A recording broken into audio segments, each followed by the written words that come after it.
గోవర్ధన ధారి వంటూ అలంకార ప్రియుడి వంటూ నీ అందం పొగుడుకుంటూ మాకుల దైవాని వంటూ మాటలెన్ని చెప్పుకున్నారు.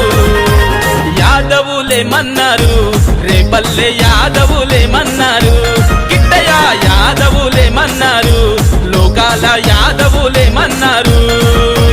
నల్లాని మోము పైన నామాలు గల్లవాడ వజ్రాల కిరీటం పైన మలిపించమున్నవాడ గోపికలేమన్నారు, రేపల్లె గోపికలేమన్నారు.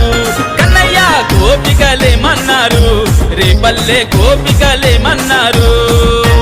మన్ను తిన్ననాడు నిన్ను చిన్ని కృష్ణుడన్నారు, వెన్నె దొంగలించినప్పుడు కొంటె కృష్ణుడన్నారు. లీలకొక్క పేరు పెట్టి గోల గోల చేసినారు, గోపికలేమన్నారు, రేపల్లె గోపికలేమన్నారు. కృష్ణయ్య రాధ ఏమన్నది, కన్నాని రాధ ఏమన్నది.